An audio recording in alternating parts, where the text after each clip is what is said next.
네, 여러분, 그동안 안녕하셨는지요? 자, 이번 주제는 코로나 블루를 극복하는 연민의 과학이라는 주제로 강의를 준비했습니다. 크게 세 가지 목차로 준비했는데요. 첫 번째는 공감의 배신, 두 번째는 공감보다 연민이다. 그리고 마지막으로 나에게 친절하기로 했습니다. 이렇게 세 가지 주제로 이야기를 풀어가 보도록 하겠습니다.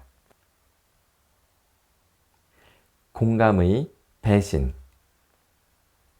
여러분, 요즘에 코로나 블루가 유행하고 있잖아요. 코로나19가 닥치면서 우리의 일상에 커다란 변화가 발생하고 있고, 그로 인해서 사람들의 불안감이 증폭되고 있습니다. 우울감이 증가하고 무기력감도 많이 늘어나고 있는데요. 이러한 코로나 블루를 이겨내기 위해서는 공감과 연민에 대해서 보다 정확한 지식을 가지고 있는 것이 도움이 됩니다. 자, 공감은 영어로 empathy, 그리고 연민은 compassion, 이렇게 표현되는 개념들인데요. 자세히 살펴보도록 하겠습니다. 이런 말 들어본 적 있으신가요? 우린 너무 많이 생각하고 너무 적게 느낀다. 자, 이 말은 지금으로부터 약 80년 전에 찰리 채플린이 위대한 독재자라는 영화에서 했던 이야기입니다. 사실 우리가 생각을 너무 많이 한다는 것, 이것은 그렇게 건강에 도움되지는 않습니다. 그럼에도 불구하고 우리가 그렇게 생각이 많은 이유는 결국 행복을 위해서가 아닐까요? 그런데 워라밸, 소확행 다 좋은데 이런 것을 요즘 현대인들은 강박증을 가지고 추구하는 경향성이 있는 것 같습니다. 삶을 대하는 태도의 문제일 뿐인데 너무나 죽자고 달려드는 것은 아닌가, 이런 생각이 드는데요. 많은 심리학자들은 자신의 감정을 예민하게 알아차리고 반응하면서 순리적으로 접근하는 것이 중요하다고 합니다. 때로는 운동처럼 적극적인 태도가 필요하고요. 유행을 쫓는 것이 아니라 삶을 대하는 태도, 이것이 중요하다고 합니다. 즉, 자기 자신을 대하는 태도라고 할 수가 있겠는데요. 이때 자기 자신을 대한다, 이것은 곧 자기 자신을 사랑하는 태도다라고 말씀드릴 수 있습니다. 자, 그러나 현실은 업무 때문에, 사람 때문에 부정적인 생각과 감정이 지속되는 측면들이 있죠. 특히 요즘은 이 코로나 상황이 우리로 하여금 더욱더 숨통을 조여오는 것이 아닌가 생각이 듭니다. 자, 이럴 때 행복심리학자들은 크게 세 가지 대안을 제시합니다. 자, 첫째는 명상 혹은 마음챙김이라고 하는데요. 영어로는 mindfulness라고 합니다. 요즘에 많이 유행하고 있는데요. 혹시 싱잉볼 연주하는 걸 들어본 적 있으신가요? 자, 한번 제가 소리 한번 들려드릴게요.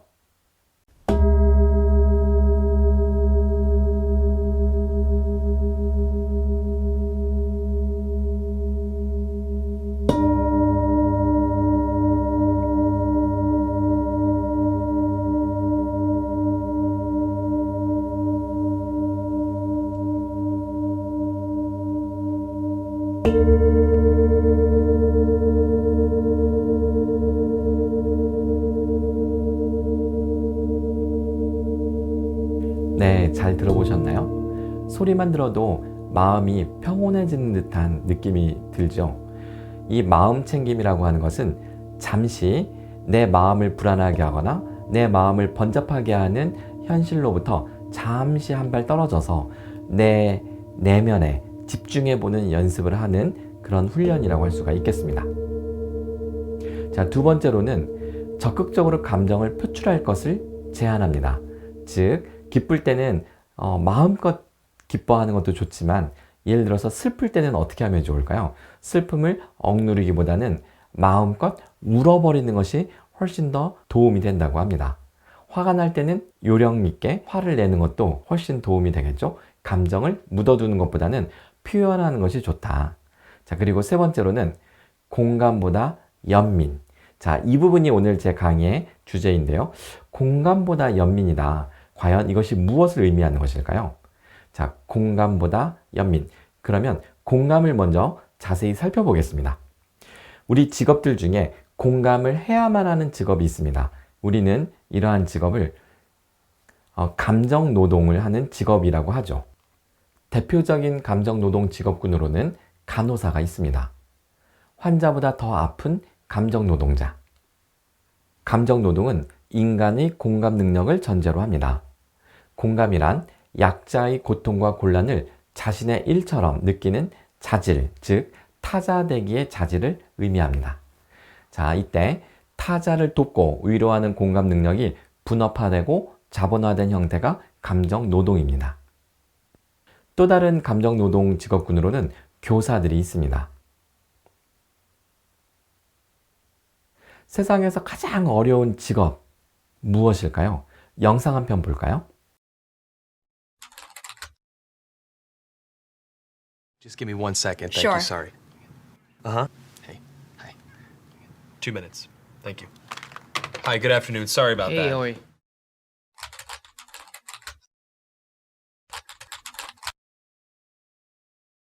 Hi, nice Hi. to meet you. Nice to meet you as well. Have you ever done one of these interviews over the camera before? No. Well, let me tell you a little bit about the job to get started with. It's not just a job, it's sort of probably the most important job. The title that we have going right now is Director of Operations, but it's really kind of so much more than that. Responsibilities and requirements are really quite extensive. First category for the requirements would be mobility. This job requires that you must be able to work standing up most or really all of the time, constantly on your feet, constantly bending over, constantly exerting yourself, a high level of stamina. Okay. That's a lot. For how many hours? 135 hours to unlimited hours a week. It's basically 24 hours a day, 7 days a week. I'm sure you'll have a chance from time to time to maybe just sit down here and there, yeah? You mean like a break? Yeah. No, there are no breaks available. Is that even legal? Oh, yeah, of course, yeah. Okay. Yeah. So like no lunch. You can have or- lunch, but only when the associate is done eating their lunch. I think that's a little intense. No. Not possible. That's crazy. Now, this position requires excellent negotiation and interpersonal skill. We're really looking for someone that might have a degree in medicine, in finance, and the culinary arts. You must be able to wear several hats. Associate needs constant attention. Sometimes they have to stay up with an associate throughout the night. Being able to work in a chaotic environment, if you had a life, we'd ask you to sort of give that life up. No vacations. In fact, Thanksgiving, Christmas, New Year's, and holidays, the workload is going to go up, and we demand that with a happy disposition. That's almost cruel. That's almost a very, very sick, twisted joke. Worried about when there's time to sleep or Oh, no time to sleep. Yeah, all encompassing almost. That's exactly right. 365 days a year? Yes. No, that's inhumane. That's very insane. The meaningful connections that you make and the feeling that you get from really helping your associate are immeasurable. Also, let's cover the salary. The position is going to pay absolutely nothing. excuse me? No. Nobody's doing that for free. Yeah, You pro crazy? bono, completely for free. No. What if I told you there's someone that actually currently holds this position right now? Billions of people, actually. Who? Moms. Yeah. Yeah. Moms. That's awesome. Oh. And they meet every requirement, don't wow. Oh my God. Moms are the best. Yeah, there's no pay. They're 24 hours. They're always there. Now I'm thinking about my mom. they? Yeah, and what are you thinking about her? I'm thinking about all those nights and everything. Thank you so much for everything you do. I know it doesn't seem like I appreciate all of it, but I definitely do. So, Mom, I want to say thank you for everything that you've done. I love you very much. You've been there through thick and thin. My mom is just awesome. She's awesome.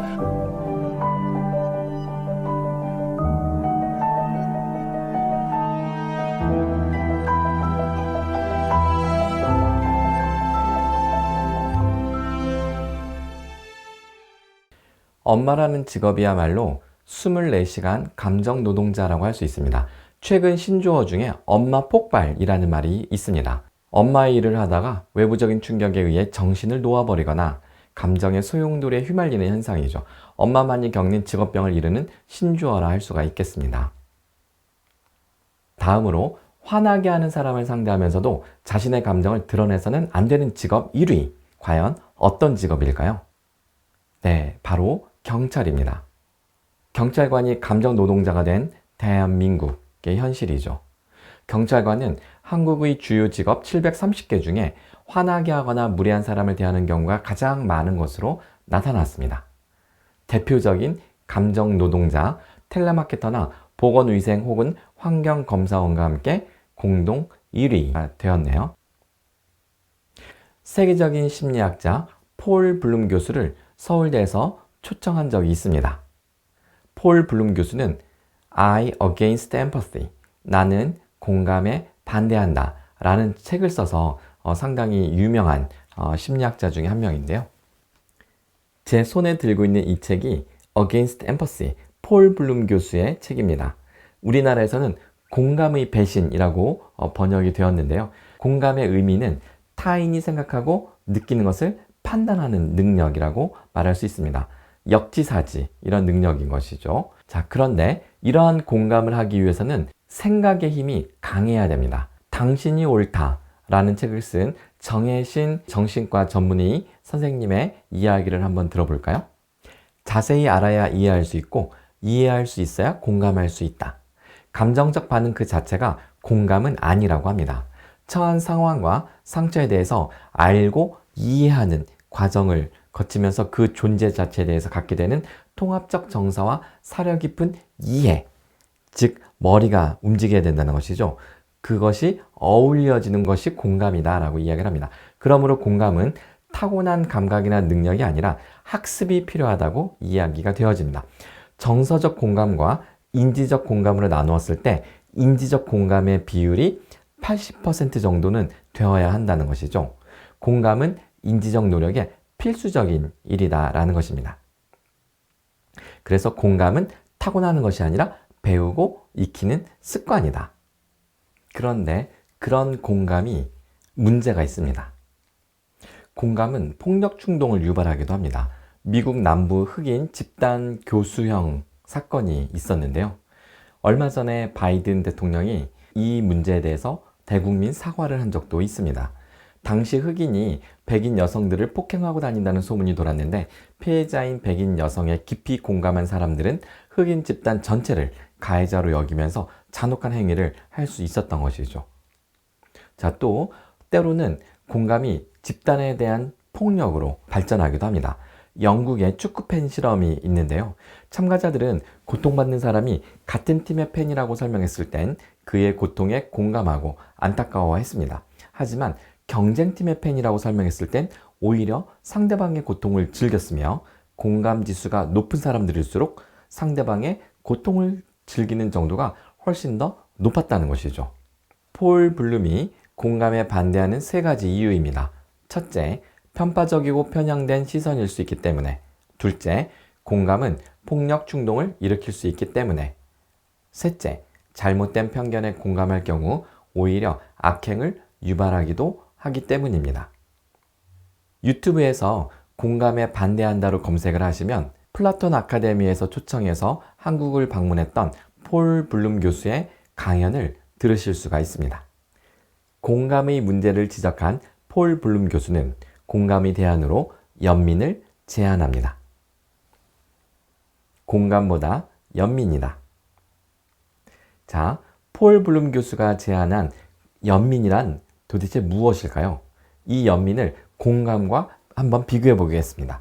공감은 이해하는 것입니다. 반면에 연민은 사랑하는 것입니다. 자, 이해한다는 것, 상대방의 아픔을 이해한다는 것이죠. 그렇게 해서 상대방의 아픔 속으로 들어가는 것을 의미한다면 연민은 상대방을 향한 안타까운 내 감정에 충실하는 것입니다. 즉, 공감은 타인의 감정에 집중하는 것이라면 연민은 타인을 향한 안타까워하는 내 감정에 집중하는 것입니다. 자, 그 결과 뇌과학적으로 연구해 보니 공감하면 할수록 뇌가 소진됩니다. 반면에 연민은 하면 할수록 충전됩니다. 자, 이 문제에 대한 폴 블룸 교수의 이야기를 들어보겠습니다.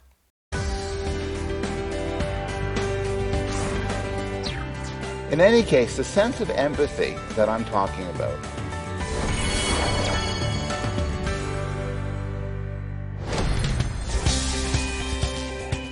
so this is neither good nor bad. It's a tool.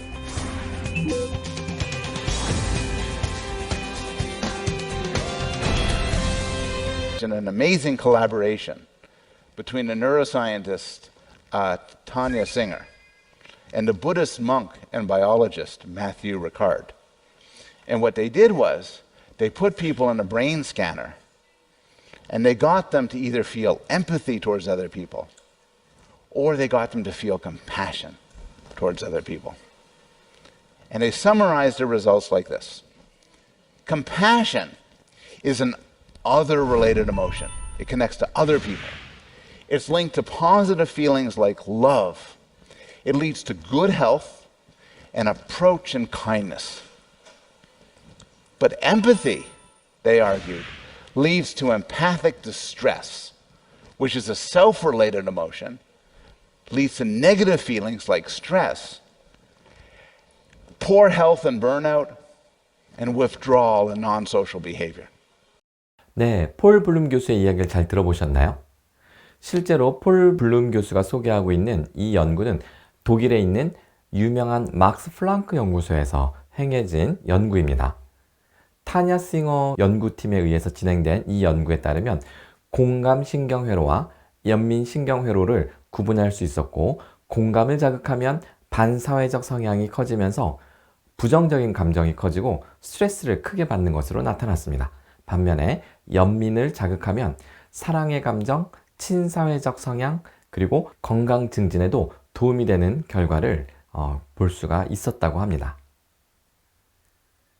힘들고 고달플 때 공감이 필요한 사람이 있고 연민이 필요한 사람이 있습니다. 제가 요즘에 너무 힘들고 너무 지쳐서 정말 사람도 만나기 싫고 그렇게 되게 고달픈 나날을 한동안 이제 보냈습니다. 이제 예를 드는 거예요. 그렇지 않아도 일도 고되고 힘든데 너무 지쳤어. 그래서 제 카카오톡 요 프로필 이미지를 없애고 메시지도 점점점 이렇게 바꿨습니다. 자, 그랬더니 제 친구들이 이걸 딱 보고 야야, 요즘에 영일이 무슨 일이 있냐? 쟤 왜 저래? 라고 하면서 막 서로 수소문하더니 제가 왜 힘든지를 다들 알아챈 겁니다. 그리고 나서 저의 절친 2명에게 순서대로 연락이 오는데요. 자, 친구 A. 야, 영일아, 너 힘들다며. 내가 그 입장이 되어봐서 잘 알잖냐. 그래서 나 어제 너 그것 때문에 힘들다는 얘기 듣고 나 어제 밤 잠 한숨 못 잤다. 야, 내가 그 힘들었던 생각이 다 나는 거야. 그래서 네가 얼마나 힘든지 잘 알거든. 너 힘들면 이야기해. 내가 정말 너 응원하고 도와줄 테니까. 알았지? 자, 이렇게 연락이 온 겁니다. 자, 친구 B. 영일아, 너 힘들다며. 야, 근데 미안하다. 그 친구가 미안하다고 하는 거예요. 그래서 제가 야, 네가 왜 미안해? 그러니까 그 친구가 하는 말이 야, 네가 힘들다는 얘기 들었는데 나 근데 솔직히 네 입장이 되어본 적이 없어서 그게 얼마나 힘든지는 내가 헤아릴 수는 없어. 근데 나 어저께 잠 한숨 못 잤다. 왜 이렇게 눈물이 나니? 나 너가 정말 잘 됐으면 좋겠어. 라고 하는 거예요. 자, 여러분, 친구 A의 위로가 더 진짜 위로가 될까요? 아니면 친구 B의 위로가 더 큰 힘이 될까요? 여러분들이시라면 어떤 위로가 더 도움이 되십니까? 자, 이 질문을 하면 사람들의 반응이 반반 나뉘어집니다. 나는 A가 더 힘이 된다. 아니다, 나는 B가 더 힘이 된다. 이렇게 반응을 하는데요. A와 B의 차이가 무엇일까요? 네, A는 공감입니다. B는 연민입니다. 자, 공감이라는 것은 상대방이 내 입장을 충분히 이해한다. 그것을 전제로 하는 것이죠. 연민이라는 것은 내 입장을 이해하지 못해도 그래도 내가 힘들어하는 것에 대해서 안타까워하는 마음을 이야기합니다.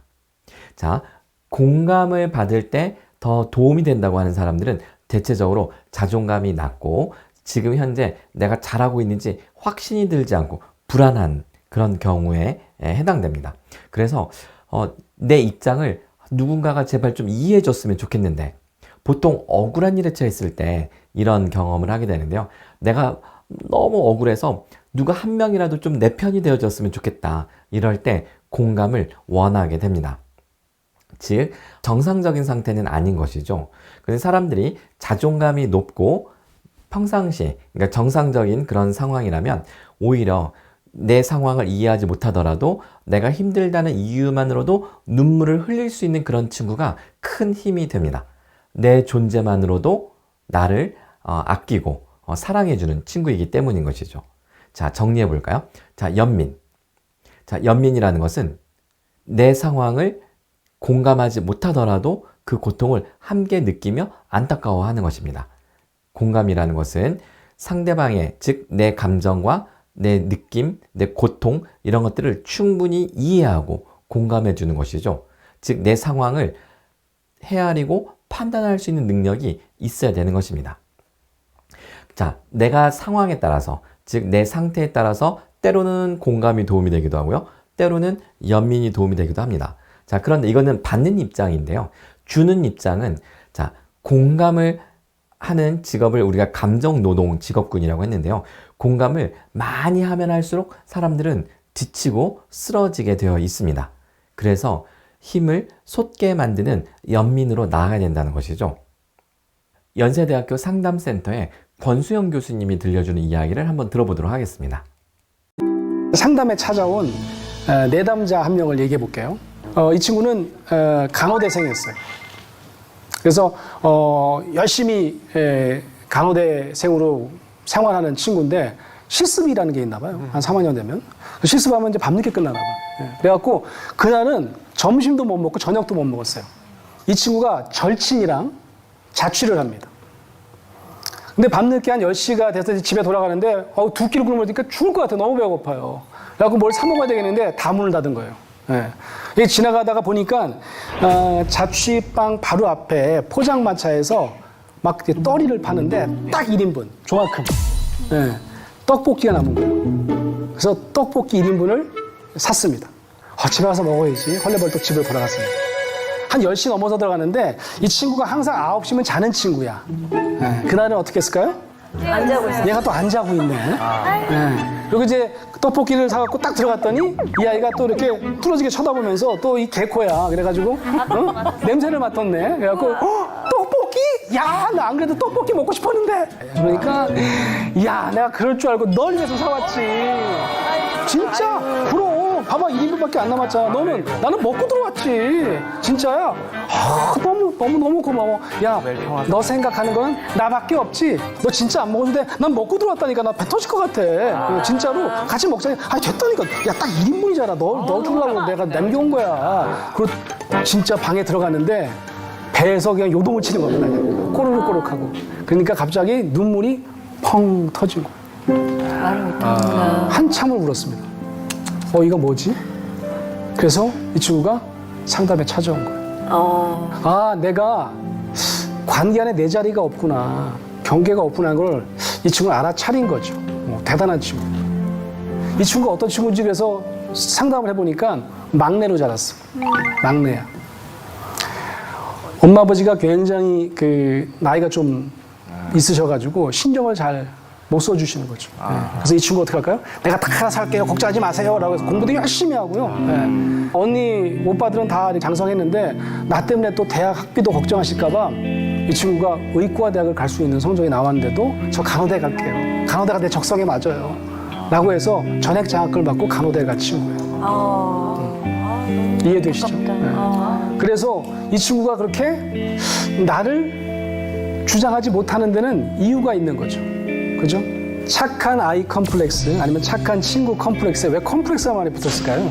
내가 그렇게 안 하면 내가 버림받을 것 같아요. 그렇게 안 하면 내가 사랑 못 받을 것 같아요. 그런 불안이 크면 클수록 나는 내가 다 해야 되는 겁니다. 혹시 아세요? 캔디라고? 외로워도 슬퍼도 나는 아는 거 아시죠? 미친 거죠 완전히? 외로워도 슬픈데 왜 아는 게 아니죠. 못 운 거죠. 울 대상을 못 만난 거죠. 테리우스가 잘 해줬나 모르겠어 나중에. 그래서 캔디가 나중에 중년에 상담 많이 받았다는 얘기가 있어요. 그냥 우울증이 와가지고. 가족과 친구들에게 공감하느라 정작 자신의 감정은 소외되었던 것은 아닐까요? 자, 우리 권수영 교수님이 방금 이야기한 이 사례는 누가 감정노동하라고 한 것도 아닌데 끊임없이 습관적으로 감정노동을 하는 거죠. 주변 사람들을 이해하고 공감하느라 정작 자신의 감정을 챙기지 못하는 사람들, 착한 아이 콤플렉스 또는 착한 친구 콤플렉스라고 합니다. 혹시 이 이야기가 나의 이야기는 아닌가 되돌아볼 필요가 있겠습니다. 자, 논문 한 편 소개해 드릴게요. 300여 명의 경력 간호사들을 대상으로 조사를 했습니다. 과반수 이상이 우울 증상을 경험했는데요. 특히 감정 노동을 많이 할수록 우울 수준이 높았던 반면 개인이나 조직의 지지가 높을수록 감정 노동과 우울 수준이 낮다는 것을 밝혀내었습니다. 즉, 그 조직이 서로를 사랑하고 연민한다면, 즉 연민하는 조직으로 재설계된다면 그 조직의 구성원들은 힘을 얻을 수가 있다는 것입니다. 특히 조직 내 구성원의 연민 표현은 개인의 감정을 긍정적인 느낌으로 전환하는 데 탁월한 효과를 지니고 있습니다. 일반적으로 조직 구성원들은 이혼이나 외로움, 소진, 주위 사람의 죽음 등 삶에서 일어나는 다양한 고통을 조직 내부로 가져오죠. 조직 내에서 업무 실패, 상사로부터의 꾸중, 동료 간 갈등, 승진 실패, 낮은 인사 고과 등으로 심각한 마음의 상처를 받기도 합니다. 이때 동료나 상사의 진심 어린 위로와 지지는 그들의 고통을 줄여주고 혼자가 아니라는 생각, 조직에 의해 돌봄을 받고 있음을 자각함으로써 조직에 대한 충성심 또는 긍정적인 느낌을 갖게 합니다. 자, 누군지 혹시 아시겠어요? 네, 남자분들은 잘 아실 텐데요. 네, 축구선수 메시, 세계적인 월드스타죠. 스페인 바르셀로나 등번호 10번 리오넬 메시. 물론 그 올해 프랑스 파리로 이적을 하긴 했는데요. 이 메시의 영원한 맞수 호날두라는 선수가 있습니다. 자, 이 두 선수의 극적인 말대결이 펼쳐진 적이 있는데요. 그 전에 어떤 사연이 있었는지 이야기를 한번 들려드리겠습니다. 자, 부진을 면치 못하던 스페인 바르셀로나 축구팀에 2008년도에 펩 과르디올라라는 감독이 부임을 합니다. 자, 이렇게 생긴 감독이에요. 자, 2008년 스페인 바르셀로나 축구팀에 부임한 펩 과르디올라 감독은 그해 말 골키퍼 코치가 부친상을 당하자 모든 선수들을 이끌고 장례식장을 방문합니다. 밤늦게 경기가 끝나자마자 리오넬 메시 같은 스타 플레이어들을 비롯해서 선수 전원은 물론 코치, 물리치료사, 일반 직원들까지 모두 검은 양복을 입혀 전세기에 태웁니다. 상주인 골키퍼 코치가 감동한 것은 물론이고 전 선수단이 우리는 좋을 때나 나쁠 때나 우린 하나다 이런 메시지를 습득하게 되는 것이죠. 결국 바르셀로나는 몇 년간의 침체기를 끝내고 세계 최고 권위의 유럽 챔피언스 리그에서 맨체스터 유나이티드를 꺾고 우승하게 됩니다. 그때 그 결승전 영상을 잠깐 보여드리겠습니다.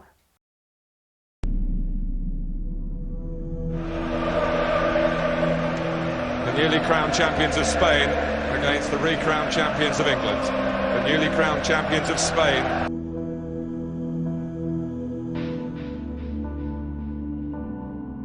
He hasn't played since that second leg of Spain against the recrowned champions of England. The newly crowned champions of Spain seeking to dethrone the kings of Europe.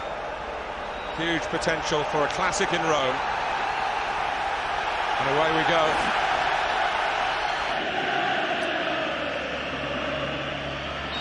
Super play. There's a first example there also, Mark, not of Evra. Lines of Barcelona's big enemies, Real Madrid. Barcelona, incidentally, do go back to their stripes next season. Here we go. Oh, and it's a problem for Valdez. What a block. Gerard Piqué, I'm thinking it's definitely him. What a block. Because Valdez has no idea about this. And United pounce on it. All the attackers. Messi! Oh, where does he get it from? In a frame so... This is Iniesta, though. Oh, Eto's opened it up! Oh, how about that for smash and grab? It's been all Manchester United, but after 9 minutes, Samuel Eto'o crowns the first real attack. She saved, they're just hooking a leg at that. Just bring it down. It's 2-0. It's Messi. He scored against an English club now. It's Manchester United at a crucial time with 20 minutes to go.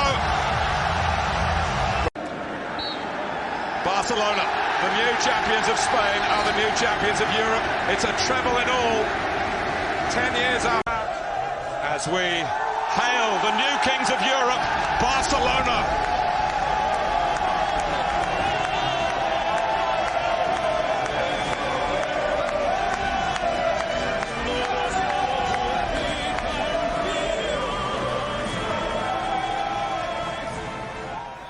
네, 잘 보셨나요?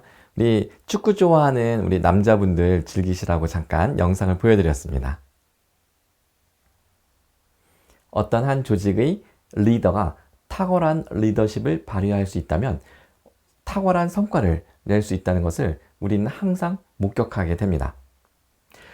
해피니스 트랙이라는 책이 있는데요. 자, 우리나라에서는 이렇게 해피니스 트랙이라고 우리 한글로도 번역이 되어 있습니다. 자, 이 책을 쓴 엠마 셰팔라의 이 교수의 이야기를 잠깐 들어볼까요?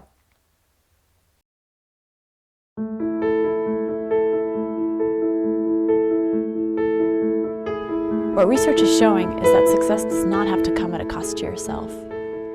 In researching my book, I consulted hundreds of neuroscience and psychology studies, and what I found was surprising. Stress, anxiety, and disengagement are some of the largest problems facing our workforce today. The good news is that these same kinds of studies demonstrate that a happy, supportive work environment make for a much more successful workplace. And hardly anybody knows about it, which is why I wrote this book. My name is Emma Cephala, and I am a research scientist at Stanford University School of Medicine. I wanted to empower people. Research shows there's a far better, more fulfilling, and healthier way to attain success. Happiness is actually the driving force behind success. It means taking time off to do the things you love, relaxing, looking out for others, and being kind to yourself. It turns out that by doing all of these things, you'll be more focused on the present, which will make you more charismatic. Studies shows you'll be more innovative, more creative, you'll be more resilient to stress, and more productive.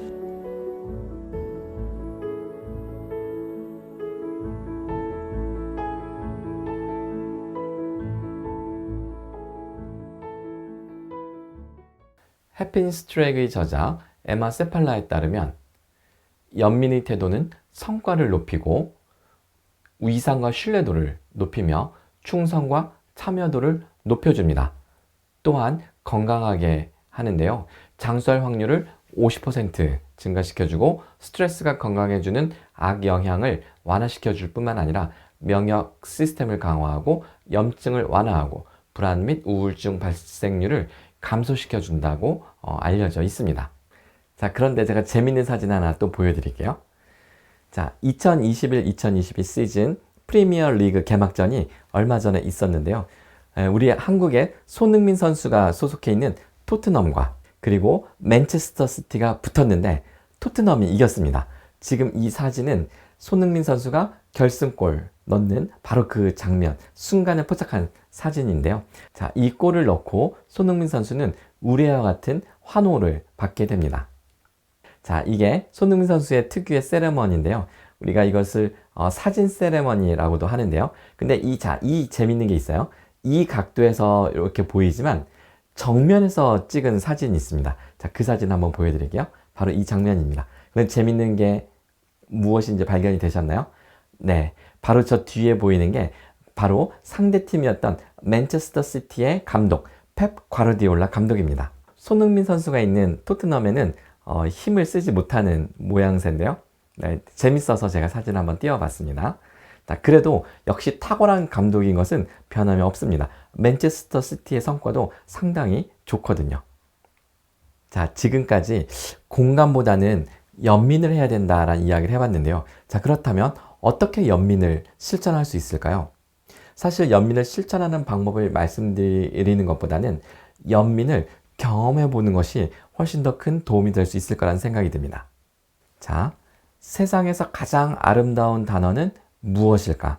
자, 이러한 주제로 생전에 황수관 박사님께서 강의했던 영상 한 편을 다 같이 보겠습니다. 아마 이 영상은 보셨던 경험이 있는 분들이 있을 거예요. 그런데 오늘은 연민이라는 주제를 가지고 그런 관점에서 보시겠습니다. 오늘 제목을 이렇게 생각해봤습니다. 이 세상에서 가장 아름다운 영어 단어는 무엇입니까? 혹시 아십니까? 제가 말씀드릴게요. 가장 아름다운 영어 단어가 마더, 어머니입니다. 이것이 이 세상 가장 아름다운 영어 단어로 앙케이트 조사가 됐습니다. 두 번째 가장 아름다운 영어 단어가 father 같으면 얼마나 좋겠습니까? father 아니고 patient, 열정, 정열입니다. 열정, 정열. 세 번째 가장 아름다운 영어 단어가 father 같으면 얼마나 좋겠습니까? smile, smile. 네 번째 가장 아름다운 영어 단어가 father 같으면 얼마나 좋겠습니까? 야, 아빠는 이거. 아까 전에 말한 love, 사랑입니다. 또 안 나와. 아빠는 언제 나오는 여러분 놀라지 마십시오. 5번에도 아버지가 없었습니다. 10번째도 father가 없었습니다. 더 놀라지 마십시오. 70번에 가도 father가 없었습니다. 그래 때려치워버렸습니다. 우리 아버지들은 죽읍시다. 조현기 죽읍시다. 충격이네. 고수님들 죽읍시다. 여자 빼고는. 여러분요, 저는 1945년 해방동입니다. 우리 누나 둘하고 저하고 일본에서 태어났습니다. 일본 어디서 태어났냐면 여러분 히로시마 아시죠? 원자 폭탄들 히로시마. 태어났는데 미국 폭격기가 와서 폭탄을 내려봐요. 아침 식사하다가 아버님이 놀라서 숟가락을 놓고 탁 튀었습니다. 튀면서 돌아보면서 어머님 보고 빨리 따라오라고. 그때 그 당시에 저는 어머니 뱃속에 있었습니다. 9개월 때 있었습니다. 큰 누나 4살, 둘째는 2살인데 돌아보는 순간 깜짝 놀랐습니다. 우리 어머님이 큰 무거움을 이끌고 우리 누나들을 뒤치는 거예요. 아버님 튀어 달아나고 있고 혼자 튀더라고요. 돌아보는 순간 아버님이 전쟁터에 처자식을 버리는 에비런실 전쟁, 전쟁터에 자식을 버리는 의미는 없구나. 앞으로 폭격이 떨어지면 다시는 안 달아나야지. 그런데 그 다짐도 멀리 가지 않았습니다. 제가 한국에 와서 내가 45살에 6.25가 터졌습니다. 우리 어머님이 이렇게 침을 흘리고 바로 뒤에 5살 제가 걸어갔습니다. 그 뒤에 둘째 누나, 마지막에 큰 누나도 침을 이렇게 지고 가는데 수류탄이 날아왔습니다. 콱 날아오니까 아버님이 지게를 지고 이쪽에 수로에 처박혀 없습니다. 탁 처박혀서 탁 보니까 처자식이 안 보이거든. 이거 어떻게 됐나? 올라가니까 세상에 우리 어머님이 뭐 다 버려버리고 우리 자식 새끼 새를 품에 안고 이쪽에 쓰러지는 거예요. 아버님이 혼자 이쪽에 처박혀.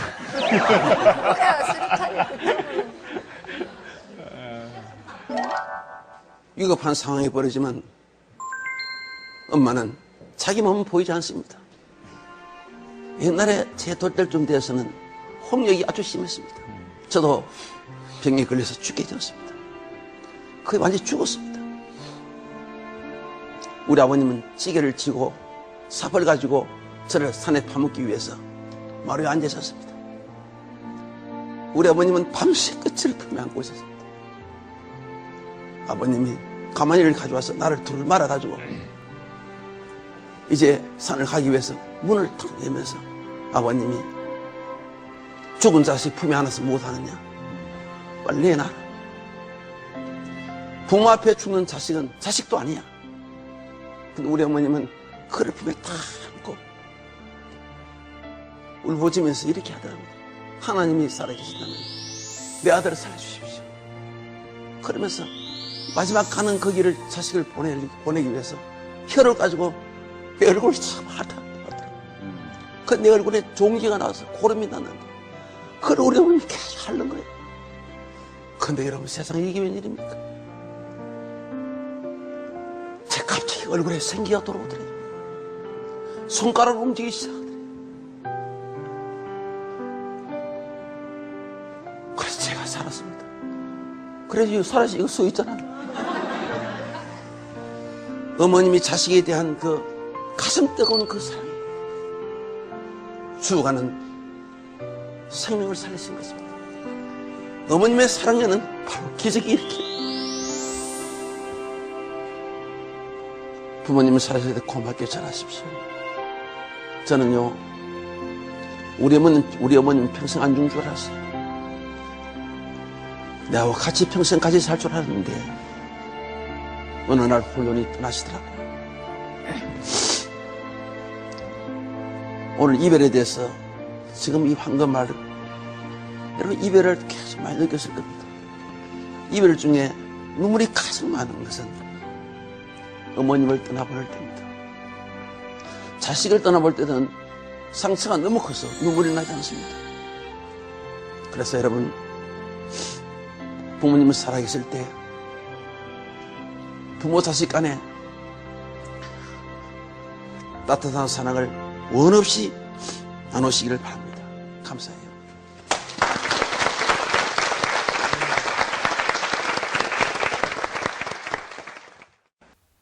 시 한 편을 읽어드릴게요. 스며드는 것. 안도현. 꽃게가 간장 속에 반쯤 몸을 담그고 엎드려 있다. 등판에는 간장이 울컥울컥 쏟아질 때 꽃게는 뱃속의 알을 껴안으려고 꿈틀거리다가 더 낮게 더 바닥 쪽으로 웅크렸으리라. 버둥거렸으리라. 버둥거리다가 어찌할 수 없어서 살 속으로 스며드는 것을 한때의 어스름을 꽃게는 천천히 받아들였으리라. 껍질이 먹먹해지기 전에 가만히 알들에게 말했으리라. 저녁이야. 불 끄고 잘 시간이야. 네, 이 시는 우리가 간장게장을 담글 때 왜 살아있는 게를 가지고 간장을 부어서 간장게장을 담그게 되는데요. 그때 엄마 꽃게의 관점에서 쓰여진 시라고 할 수가 있습니다. 정말 진한 모성애의 느낌을 고스란히 느낄 수 있는 아주 여운이 강한 시라고 할 수가 있겠는데요. 다시 한번 음미하고 싶으신 분들은 잠시 되돌렸다가 다시 플레이해 보셔도 좋겠습니다.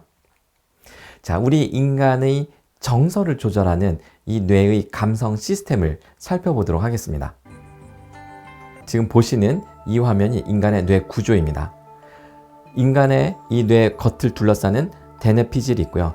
저 안쪽에는 시상하부, 그리고 대뇌피질과 시상하부 사이에 변연계라고 하는 정서 중추가 있습니다. 자, 이 뇌 구조를 평면도로 그리면 자, 이렇게 되겠는데요. 이 대뇌 변연계는 감정, 행동, 동기부여, 기억, 후각 기능들을 담당하는데요. 특히 감정을 조절하는 곳으로 잘 알려져 있습니다.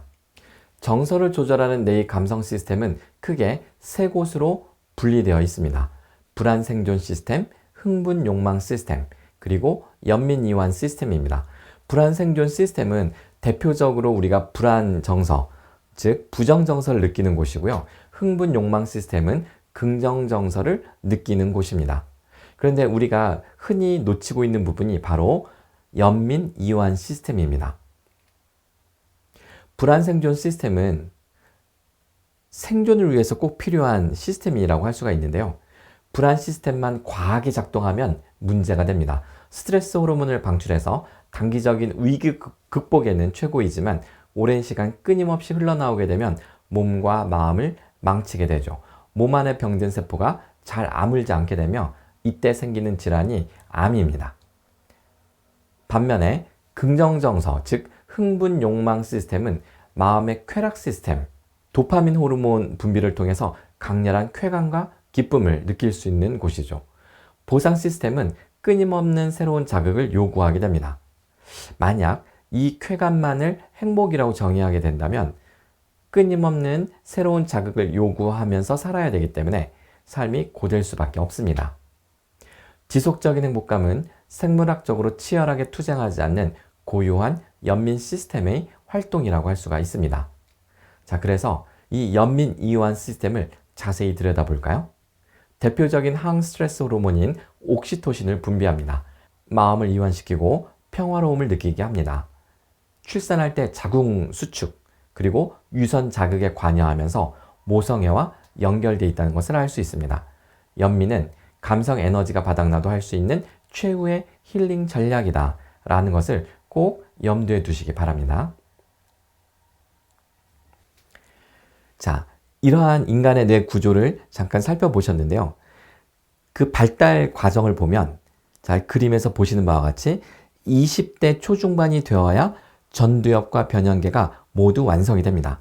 변연계는 청소년 시절에 이미 완성이 되어 있는데 반해 전두엽은 계속 성장하고 있는 것을 볼 수가 있습니다. 자, 이러한 차이가 어떤 현상을 가져오는지 한번 그 재미있는 연구를 또 하나 소개해 드릴게요. 2002년도에 있었던 연구입니다.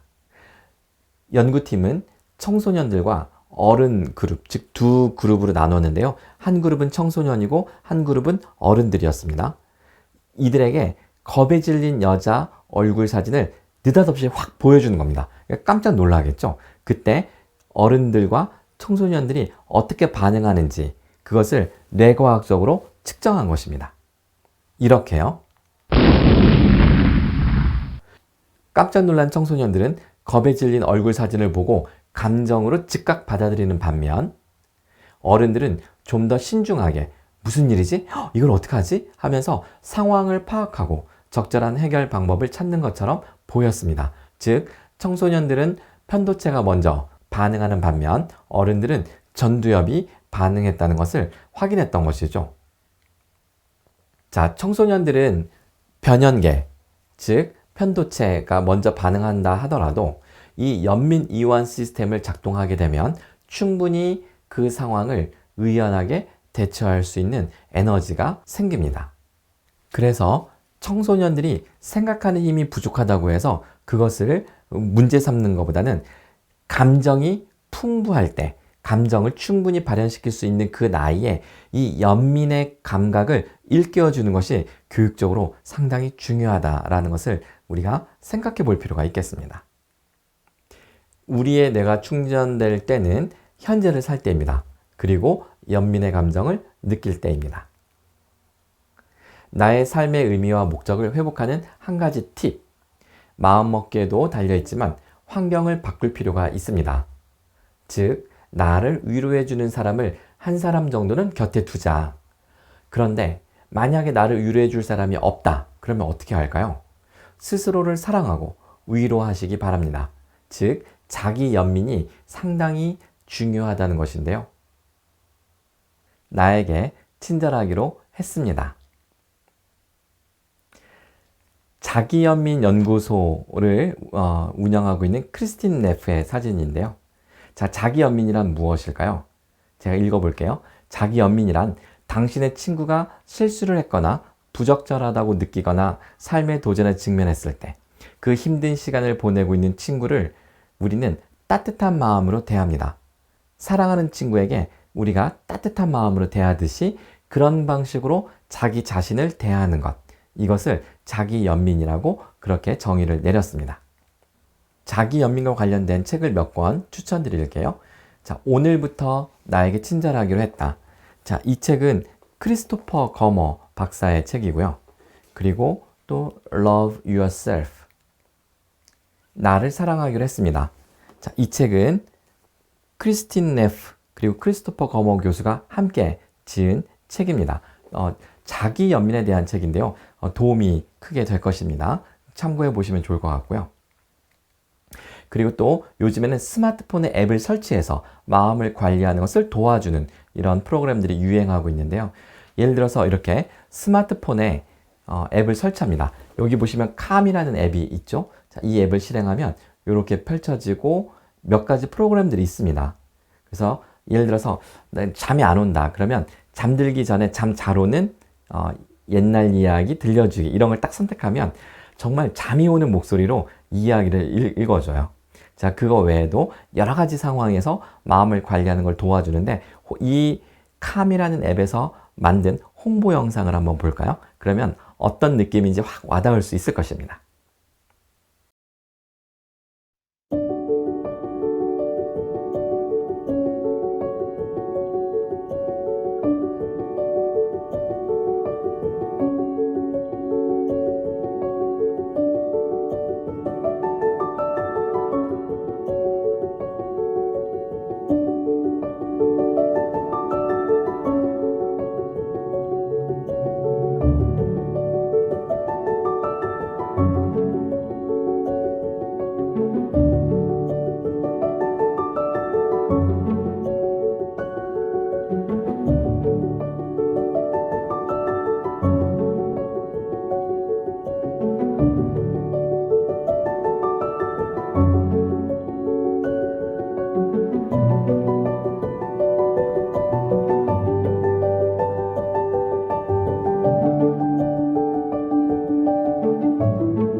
집중력을 키울 때 또는 깊은 잠에 빠져들고 싶을 때 이렇게 장작 불타는 소리를 듣는 것도 우리 마음을 관리하는 데 큰 도움이 될 것입니다.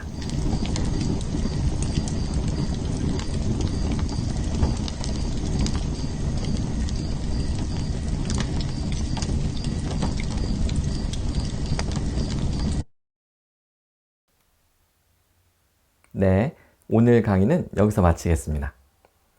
행복은 연민이다. 가족과 친구와 따뜻한 사랑으로 코로나 블루를 이겨냅시다.